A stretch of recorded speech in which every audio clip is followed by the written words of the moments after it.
اگر آپ کو ایمان اور یقین حاصل ہو تو پھر دعا کریں اللہ اس پر استقامت عطا فرمائے، پھر اس پہ ڈٹ جائے۔ نبی پاک صلی اللہ علیہ وسلم نے فرمایا میں اس بات کا خوف نہیں کرتا کہ میری امت کمزور ہو جائے گی، اس بات کا ڈر نہیں کہ پیسے ختم ہو جائیں گے، نہ یہ خوف ہے کہ بھوکی مرے گی۔ حضور کس بات کا خوف ہے؟ تو نبی پاک نے فرمایا خوف یہ ہے کہ ان کا یقین کمزور ہو جائے گا۔ یاد رکھیں اگر اعتبار نہ ہو تو گھر نہیں چلتا، تو اگر اللہ رسول پر یقین کامل نہ ہو تو پھر بندہ مسجد نہیں آ سکتا، پھر اس کا دین نہیں چلتا، پھر اس کے لیے مشکل ہے نماز، پھر اس کے لیے مشکل ہے راہ خدا میں خرچ کرنا۔ میرے نبی پاک نے فرمایا یوں نہ کہا کر کہ یا اللہ چاہے تو دے چاہے تو نہ دے، جب مالک سے مانگ تو کہا کر یا اللہ تجھی سے مانگنا ہے، میں لے کے اٹھوں گا، تو مجھے دے گا۔ فرمایا جتنا تیرا یقین کامل ہوگا اتنا ہی اللہ تجھے جھولی بھر کے عطا فرمائے گا۔ کمزور سا مسلمان، لڑکھڑاتا سا مسلمان دیکھتا ہوں کرتا ہوں، اور یہ بھی نہ دیکھا کریں بھائی ایمان یقین کو استقامت کے درجے پہ لیں، یہ نہ دیکھا کریں کہ وہ کیسے دے گا، وہ کسی وسیلے کا محتاج نہیں ہے، وسیلے کو پسند کرتا ہے، پر وسیلے کا محتاج وہ بغیر وسیلے کے بھی دے دیتا ہے۔ ہر آدمی ماں باپ کے ذریعے پیدا ہوتا ہے، اگر پیدا کرنا چاہے تو جناب عیسیٰ کو بغیر باپ کے پیدا کر دیتا ہے، اگر پیدا کرنا چاہے تو حضرت آدم کو بغیر ماں اور باپ کے پیدا کر دیتا ہے۔ جب یقین رکھیں، یقین قرآن مجید پڑھیے، حضرت موسیٰ علیہ السلام فرعون کے دربار میں کھڑے ہیں، چاروں جانب دشمن ہی دشمن ہے، جادوگر آ گئے، انہوں نے سانپ چھوڑے، حضرت موسیٰ کے ہاتھ میں ڈنڈا تھا، حضرت موسیٰ کہتے ہیں یا اللہ کیا کروں؟ تو اللہ تعالیٰ نے فرمایا اپنا عصا پھینک دو۔ کہنا چاہیے تھا نا کہ یا اللہ ایک ہی تو شے ہے، اتنے سانپ ہے، بچانے کے لیے ڈنڈا ہے وہ پھینک دوں؟ ڈنڈا پھینکا جاتا ہے، سانپ کو دیکھ کر کے قابو کیا جاتا ہے۔ یہ میرا اور آپ کا ذوق ہے نا، لیکن انبیاء کرام کا انداز ملاحظہ کیجئے میرے عزیزو۔ اللہ فرماتے ہیں ڈنڈا اے موسیٰ ڈال دے اپنا عصا، پہلے نہیں فرمایا کہ سانپ بن جائے گا، فرمایا بس تو ڈال دے۔ میں اور آپ ہوتے ہیں تو سامنے ہے، ڈنڈا ہاتھ میں ہے، ہم کہیں گے عجیب بات ہے، یہی تو دفاع کی چیز ہے، اسی کو ڈال دوں تو بچوں گا کیسے؟ کہا ڈال دو، تو حضرت موسیٰ نے ڈال دیا، کہا میرے رب کا حکم ہے تو میرے لیے بہتر ہی ہوگا۔ اللہ فرماتے ہیں جب موسیٰ نے ڈالا تو میں نے اس ڈنڈے کو، اس عصا کو اژدہا بنا دیا۔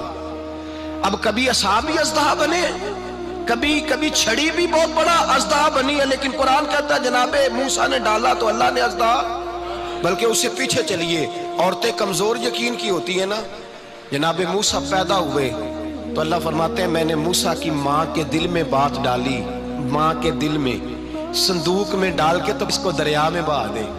اور بھائی صندوق میں کہہ سکتے ہیں نا آکسیجن کیسے جائے گی، اور دریا میں بچے بچنے کے لیے ڈالے جاتے ہیں کہ ڈوبنے کے لیے ڈالے جاتے ہیں؟ ماں کے دل میں یقین کمزور نہیں تھا ماں کا۔ انبیاء کے ماں باپ موحد ہوتے ہیں، دین کو ماننے والے، ماں کے دل میں اللہ نے بات، اللہ قرآن میں کہتے ہیں میں نے وحی کی، میں نے القاء کیا، میں نے بات ڈالی۔ حضرت موسیٰ کی ماں کہتی ہے میں نے ڈال کے نا سمندر میں بیٹا، میں نے سمندر میں بیٹا ڈال کے صندوق میں بند کر کے رب کے حوالے کیا۔ آپ فرماتے ہیں میرے مالک کا بھروسہ کیا تو پھر میرے مالک کا کام دیکھو، کمال دیکھو، میں نے دریا میں ڈالا، اللہ نے فرعون کے گھر میں میرے بیٹے کی پرورش کرا دی۔ یہ یقین کہ حضرت موسیٰ کے پاس قوم آئی، قرآن پڑھیے، کہا جناب پانی چاہیے، وَإِذِ اسْتَسْقَىٰ مُوسَىٰ لِقَوْمِهِ، موسیٰ نے اپنی قوم کے لیے پانی مانگا، ہم نے کہا فَانْفَجَرَتْ مِنْهُ اثْنَتَا عَشَرَةَ عَيْنًا، اپنا ڈنڈا پتھر پہ مارو۔ عقل والا آدمی ہوتا تو اڑ جاتا، کہتا یا اللہ پتھروں سے بھی کبھی پانی نکلا ہے؟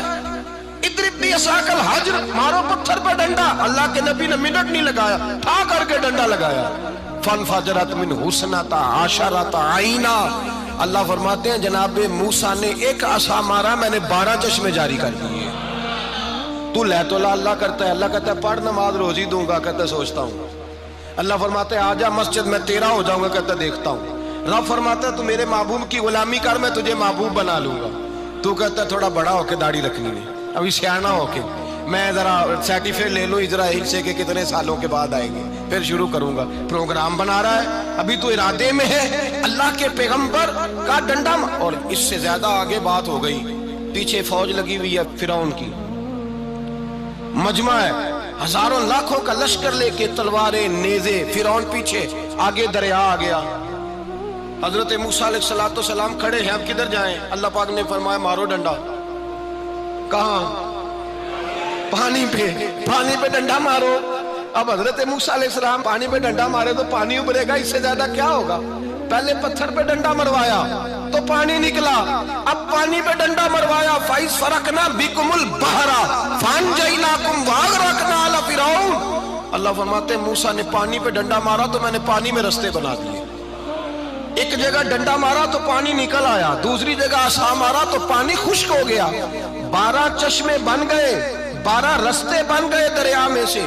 حضرت موسیٰ علیہ السلام گزر گئے اور اللہ فرماتے ہیں فرعون بھی آیا تو اسے میں نے غرق کر دیا، اور وہ کھڑا دیکھتا ہی رہ گیا کہ بنا کیا ہے۔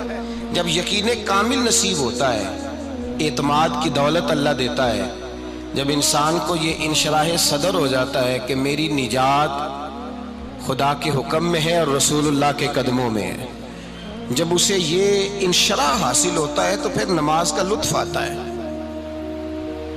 غور کیجئے کیا جملہ کہہ دیا میں نے۔ پھر اسے نماز کا پھر اسے نماز بوجھ نہیں، بلکہ نماز نہ پڑھے تو اس پر بوجھ ہوتا ہے۔ پھر قرآن مجید اس کی روح کا ساتھی ہو جاتا ہے، پھر عبادات، تقوی، پرہیزگاری، پھر وہ ایک سنت کے چھوٹنے پر پریشان رہتا ہے جب یقین کی دولت نصیب ہوتی ہے۔ قرآن مجید فرقان حمید نے کہا ایمان لاؤ تو پھر ایمان پہ ڈٹ جاؤ، مسلمان بنو تو پھر اسلام پر۔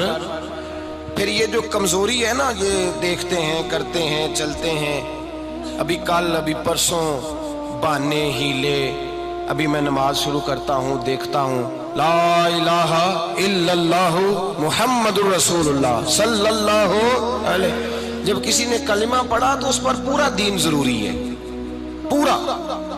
اب وہ یہ نہیں کہہ سکتا کہ تھوڑا تھوڑا کر کے آؤں گا۔ یقین کی دولت نعمت ہے۔ اللہ پاک قرآن مجید میں فرماتے ہیں ان الذین قالوا ربنا اللہ ثم استقاموا، جنہوں نے کہا کہ اللہ ہمارا رب ہے اور پھر وہ اس پر ڈٹ گئے، پھر اس پر وہ کہا تو ڈٹ گئے، کھڑے ہو گئے، نہیں اللہ ہی رب ہے، اللہ ہی دینے والا، اللہ ہی مالک، اللہ ہی ہمارا رازق ہے، رب ہی ہمارا سب کچھ۔ جب ڈٹ گئے تو فرمایا تتنزل علیہم الملائکہ، پھر میں ان کی مدد کے لیے آسمان سے فرشتوں کا نزول فرمایا کرتا ہوں۔ فرشتے کیا کہتے ہیں؟ اللہ تخافوا ولا تحزنوا، غم نہ کرنا، خوف نہ کھانا، وابشروا بالجنۃ التی کنتم توعدون، ہم تو تمہیں اللہ تبارک و تعالیٰ کی اس جنت کی خوشخبری دینے آئے ہیں جس کا رب نے تمہارے ساتھ وعدہ کیا ہوا ہے۔ پھر فرشتوں کا نزول ہوتا ہے، لیکن شرط کیا ہے کہ ایمان لائے، اور پھر ایمان پر پھر یہ نہ سوچے کہ وہ کس طرح دے گا، وہ کیسے عطا کرے گا، وہ میری مدد کس طرح کرے گا، نظام کیسے چلے۔ ڈٹ جائے کہے میرے اللہ کا حکم ہے تو میں نے حلال ہی کھانا ہے، میرے رب کا حکم ہے تو میں نے تھوڑے پہ ہی گزارا کرنا ہے، میرے مالک کا حکم ہے تو میں نے اپنی جیب دیکھنی یا دوسرے کی نہیں دیکھنی، میرے رب کا حکم ہے تو میں نے اس کی اطاعت میں رہنا۔ جب ڈٹ جائے گا اللہ کے احکامات پر، جب ڈٹ جائے گا تو اللہ فرماتا ہے پھر میں تیری مدد کے لیے فرشتوں کا نزول کروں گا۔ نبی پاک صلی اللہ علیہ وسلم نے فرمایا 2 دولتیں اگر کسی کو اللہ دے دے تو سمجھے اللہ نے اسے دنیا کی سب سے زیادہ دولت عطا فرما دی۔ یا رسول اللہ وہ کون کون سی چیزیں ہیں؟ فرمایا ایک جس شخص کو اللہ نے معاف کرنے کی دولت عطا کر دی، جو معاف کرنے لگ گیا، جس کی طبیعت میں درگزر آ گیا، جو معاف کرنے لگا، غلطیاں معاف کرنے لگا، جس کو ایک دولت یہ مل گئی، اور دوسرا میرے مصطفیٰ نے فرمایا جسے اللہ نے یقین کی دولت عطا فرما دی۔ جس کو یہ 2 دولتیں مل جائیں، ایک درگزر کرنا، دوسرا رب رسول پہ یقین کامل رکھنا، اسے کائنات کی ہر شے مل گئی۔ میرے نبی پاک نے فرمایا جب بھی دعا مانگو خدا سے یہ 2 نعمتیں مانگا کرو، عرض کیا کرو اے اللہ درگزر کی دولت عطا فرما، اے اللہ تو ہمیں یقین کی دولت عطا فرما، ایمان کی قوت اور پختگی نصیب فرما۔ میرے بھائی حضور نے فرمایا مانگ کے لو۔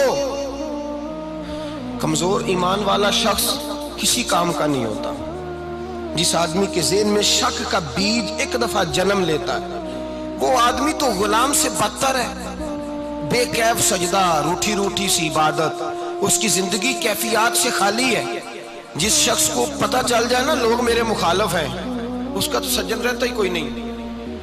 اصل بات یہ ہوتی ہے کہ یہاں سوچ بیٹھا ہے کہ دنیا میرے خلاف ہے، مخالفت یہاں بیٹھ گئی ہے، دو بندے باتیں کر رہے ہیں تو پریشان ہے، میرے خلاف ہی لگے ہوئے ہیں، میری ہی بات ہو رہی ہے، کیونکہ اصل تکلیف کہاں ہے؟ اور اگر یہاں یقین کامل ہو گیا نا کہ سارے مجھ سے پیار ہی کرتے ہیں، تو پھر دو بندوں کو بات کرتا دیکھیں گے تو یہی سوچے گا میری تعریفیں کر رہے ہیں۔